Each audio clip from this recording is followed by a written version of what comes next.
नमस्कार. सहयोगी निर्मित आणि प्रतिभा संचालित पात्र पात्र या सदरात मी तृप्ती कुलकर्णी तुम्हा सर्वांचं मनापासून स्वागत करते.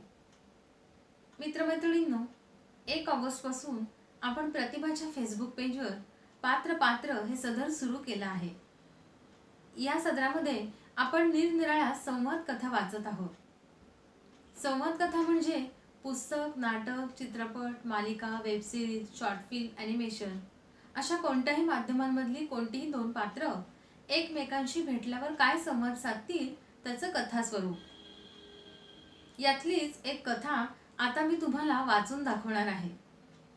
ही कथा लिहिली आहे पुण्यातील लेखक रवींद्र पुणेकर यांनी आणि या कथेसाठी त्यांनी निवडलेलं माध्यम आहे पुस्तक.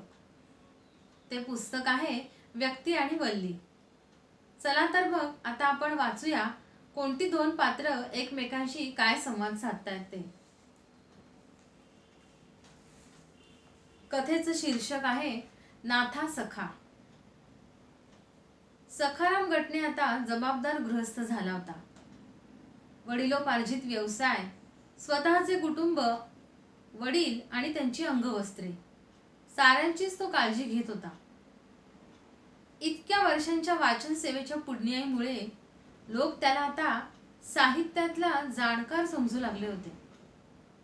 अधूनमधून तो साहित्यिक चर्चांच्या व्यासपीठांवर दिसू लागला होता. एव्हाना सर्वांगीण स्थैर्य लाभल्याने जुन्या आठवणींना उजाळा देण्याच्या उर्मीपोटी आपल्या लोकसंग्रहामार्फत त्यांनी नाथा कामतचा भ्रमणध्वनी क्रमांक शोधून त्याच्याशी संपर्क साधला. नाथाचे कानपूर भूकंपग्रस्त असल्याचं ध्यानात आल्यावर पहिल्या अबोलण्यानंतर दोघांनीही व्हॉट्सॲपवरून संपर्कात राहायचे ठरवले. पुरुषोत्तमाने त्या दोघांनाही हनुमानाप्रमाणे चिरंजीवित्व बहाल केले असल्याने त्यांची भौतिक वये तूर्तास गौण आहेत. तसही वयात काय आहे म्हणा. सखारामाने त्याच्या परीने कमीत कमी छापील थाटाचे मराठी वापरून नाथाला पहिली पोस्ट पाठवली. श्रीयुत बद्रीनाथ कामत, आपणास मी तसदी तर देत नाही ना. आपण दोघे एकाच जागी असलो तरी एकमेकास भेटू शकलेलो नाही. मी सखाराम गटणे. फोनवरचे बोलणे पुढे सरके ना म्हणून हा कायप्पा प्रपंच. मोबाईल थरथरला म्हणून नाथाला पोस्ट आल्याचं समजलं. कोणीतरी खूप जुना ओळखीचा असावा म्हणून नाथाला उत्सुकता वाटली. त्यांनी तत्परतेने पोस्टला उत्तर लिहिलं. बाबा रे सखारामा, हा बद्रीनाथ कोण? एका जागी म्हणजे कुठे?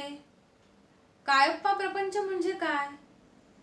बाबा रे, तुझं जग निराळं दिसतंय आणि माझं साफ निराळं असावं असं वाटतंय. सखारामाला जाणवलं की नाथाशी नीट सूत्र जुळलेलं नाही. त्याने उतावीळ होऊन त्याला प्रतिसाद दिला. आपण नाथा कामत ना? खुद्द पुलंनीच आपल्याला बद्रीनाथ नावाचा इतिहास नमूद केला आहे. एका जागी म्हणजे व्यक्ती आणि वल्ली या पुस्तकांतरी. कायप्पा प्रपंच म्हणजे हल्लीचा व्हॉट्सॲप शब्द. हा लिहिताना सुद्धा इंग्रजी मुंग्या मराठी मेरू पर्वत गिळून तर टाकणार नाहीत ना असे वाटते आहे. सखारामाचं खास शैलीतलं मराठी वाचून नाथाला भाईचा सखाराम गटणे आठवला. हा, तोच तर. नाथा लगेचच मनापासून उत्तर लिहू लागला. आता आलं लक्षात. सख्या, बाबा रे, पुस्तकातलं तुझं बाण वेगळं आणि माझं वेगळं. तुझे पुल तो आम्हा पार्लेकरांचा भाई बर का. मी सर्वगामी आणि तू एक मार्गी. सख्या, कसं रे जमायचं आपलं? आणखी एक, बद्रीनाथ म्हणू नकोस. अंगावर विना इस्त्रीचा शर्ट घातल्यासारखं वाटते. नुसतंच नाथा म्हणायचं. सखाराम पुढे विषय काय काढावा याचा विचार करत असतानाच त्याला नाथाची रोमॅन्टिक बाजू आठवली. नाथा, माझ्या जीवनाचे सिंहावलोकन केल्यावर मी तरुण वयातच आपल्यासारख्या मदन विचारी आणि प्रेमपुजारी गृहस्थाकडून मार्गदर्शन घ्यावयास हवे होते असे वाटू लागले आहे.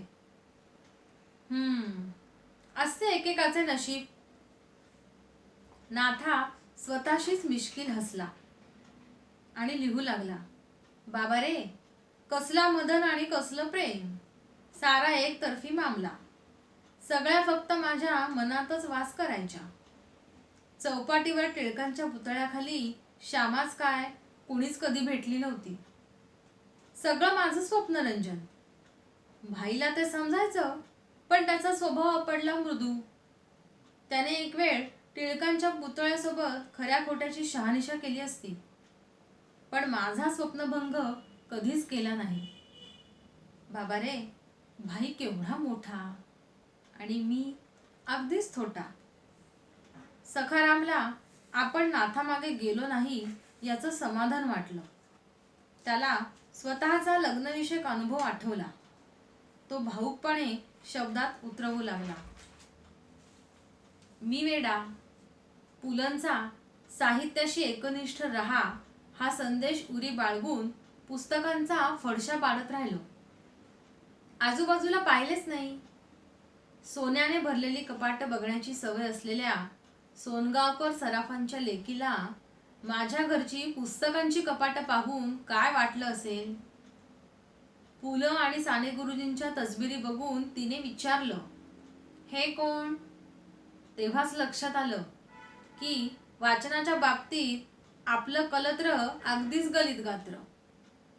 हे जाणूनच बहुतेक माझ्या संसाराच्या काळजीपोटी पुलंनी वरील संदेशात पुस्ती जोडली आणि जीवनाशीही.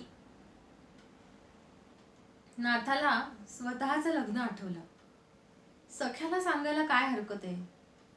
बाबा रे, लग्नाच्या बाबतीत मात्र आपण एकाच पानावर बर का. माझ्या दिलाच्या कोंदणातल्या ललनांसमवेत फक्त काटकोनात बसू शकेल अशा कोणा वागळ्यांच्या ठेंगण्या ठुसक्या लेकीसोबत लग्न केलं. बाबा रे, दिलाच्या कोंदणातील त्या वेगळ्या, पण अंतर्मनात हीच स्थिरावली. त्यांनी माझं जीवन महिरलं, पण मी हिच्यात मन रमवलं. हळूहळू पटलं की one is hands is better than two in the bushes. डोळ्यात भरणाऱ्यांपेक्षा माझ्या डोळ्यात पाहून मला समजून घेणारी, मनात स्वतःचं स्थान संपन्न करणारी श्रेष्ठ, नाही का? सखाराम मनातली इतक्या वर्षांची सळणारी शंका विचारता झाला. नाथा, तुम्ही पुलंना अगदी पूर्वीपासून ओळखता ना?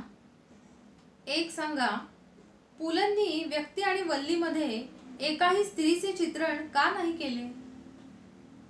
निदान त्यांनी सुनीताबाईंविषयी त्या पुस्तकात नाहीतर इतरत्र कोठे लिहायला हरकत नव्हती. तुम्हाला काय वाटते? भाईच्या आठवणीने हळवा झालेला नाथा व्यक्त होऊ लागला. बाबा रे, सामान्यांच्या जीवनांमधल्या विसंवादामध्ये भाईला विनोद दिसायचा, पण त्याचा विनोद लेखन सौंदर्याचा आब राखून असायचा. त्याच्या चष्म्याला विनोद दिसायचा, पण डोळे मात्र जीवन प्रवाहातील वाहतं कारुण्य टिपायचे. म्हणून त्याचा विनोद कधीही कारुण्यापेक्षा वरचढ झाला नाही. वहिनी सतत त्याची छाया बनून वावरल्या, त्यामुळे कदाचित भाईला त्यांच्याकडे त्रयस्थपणे पाहून काही लिहिता आलं नसावं.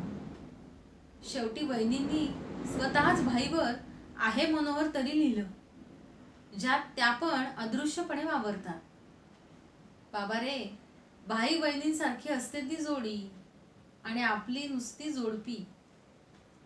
सखारामला नाथाची भावनिक टिप्पणी भावली. तोही भावनाभरात प्रसवता झाला.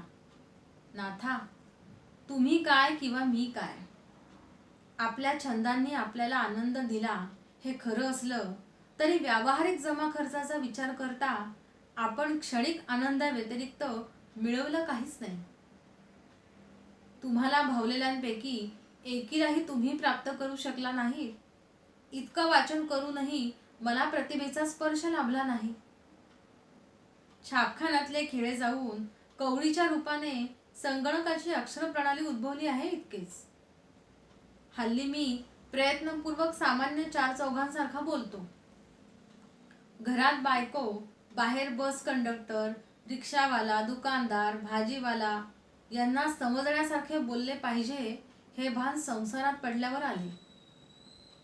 भाषेचा बोजडपणा जाणीवपूर्वक दूर सारण्याचा प्रयत्न करत आहे. नाथाला अस्फुट हसू फुटले. काय फेकतोय हा, असं मनाशी म्हणत त्यांनी खोचक प्रश्न टंकाळला. परंतु सख्या, तुझ्या सुरुवातीच्या काही पोस्टवरून असं वाटलं नाही की तुझी सवय मोडली असावी म्हणून. सखारामाने पुणेरी बेरकीपणा स्मरून पलटवार केला. अहो नाथा, तुम्हाला माझी खूण पटावी म्हणून मुद्दामच तसे लिहिले. जवानीतले सोनेरी क्षण आठवून नाथा लिहिता झाला. वय झाले तरी सवय थोडी सुटणार. दिलाच्या कोंदणातल्या त्या येतात आठवणीत कधीतरी आणि विद्ध करून जातात. मी म्हणतो, गेलीस पण आहेस हृदयी, देतो तुला निशब्द ग्वाही. भोगलेल्या सुखांपुरती वेदनांची तमा नाही. तुझं काय चाललंय सख्या? सखारामाला नाथाचा दर्द स्पर्शून गेला. त्याची संसार गाथा हातून झरू लागली. माझे काय, संसाराने सत्याचा आरसा दाखवला. बाबांचा व्यवसाय सांभाळायला शिकलो. एकदा आमच्या दुकानात बसून छोटी पाटी रंगवली. साहित्याशी एकनिष्ठ राहा आणि जीवनाशीही, आणि पुलंच्या फोटो खाली टांगून ठेवली. रोज पुलं आणि साने गुरुजींना नमस्कार करताना त्या पाटीलाही नमस्कार घडतो. आता त्यातील शब्दांच्या व्याख्या बदलल्या आहेत. साहित्य म्हणजे व्यवसायाला लागणाऱ्या चीजवस्तू. जीवन म्हणजे बायको मुले, आणि त्यांच्याशी एकनिष्ठ राहणे म्हणजे वाचनाच्या वेड्यातून बाहेर येणे. जुन्या आठवणींची प्रतीक म्हणून पुस्तकांसहित कपाटे तशीच आहेत. काळाप्रमाणे मुलांचे वाचन कमीच झाले आहे. त्यामुळे त्यांना पुस्तकातून पुलं भेटण्याची शक्यता कमीच वाटते. नाथा आणि सखाराम दोघांच्याही बाबतीत वास्तवाने स्वप्नांचा लगाम आपल्या हाती ठेवला होता. आपल्याला भाईने शब्द लेण्यांमध्ये कोरून ठेवले आहे याचे समाधान त्यांनी मानायचे. नाथा व्यक्त होऊ लागला. बाबा रे, भाईसोबत केवढी मोठी मोठी माणसं असायची. असं असूनही भाई आपल्या सोबतही असायचा. आपण त्याच्या खांद्यावर हात टाकू शकायचो. आपल्या आत डोकावण्याची जादू होती त्याच्याकडे. तुला, मला, आणखी 18 जणांना भाईने व्यक्ती आणि वल्लीमधून अजरामर केलं. त्यानिमित्ताने भाईने आपली स्मारकच बनवली म्हणना. नाहीतर आपण कोण रे, या कश्चित जंतू. भाईने आपल्याला कायमस्वरूपी ओळख दिल्याचं जाणवून डोळे पाणावतात. सारं त्याचंच कर्तृत्व. नाथाच्या या पोस्टने सखाराम गलबलला. एवढे प्रचंड वाचन केलेलं असूनही पुलंची कृतज्ञता व्यक्त करायला त्याच्यापाशी शब्द नव्हते. पण त्याचे विचार पक्के होते. तो ते उतरवू लागला. नाथा, पुलंचं पु ल देशपांडे फाउंडेशन नावाचं स्मारक अस्तित्वात आहे तेवढंच पुरेसं आहे. त्यांचे पुतळे उभारू नका असं मी सुचवणार आहे. त्यापेक्षा त्यांचे चिरंजीवी साहित्य सातत्याने वाचले जाईल, त्याचे अभिवाचन जागोजागी केले जाईल, त्यांची नाटके सातत्याने होत राहतील, त्यांची गाणी निरंतर वाजत राहतील, यासाठी प्रयत्नशील रहा. प्रत्येक मराठी माणसाच्या मानसात बसणारे पु ल हेच त्यांचे आढळपद. सखाराम घटनेचे मोबाईल स्क्रीनवर टपकलेले अश्रुबिंदू नाथाला दिसत नव्हते, पण कुठेतरी नकळत स्पर्शत होते. नाथाने अंतस्फूर्तीने निरोपाची पोस रेखाटली. सख्या, आवर स्वतःला.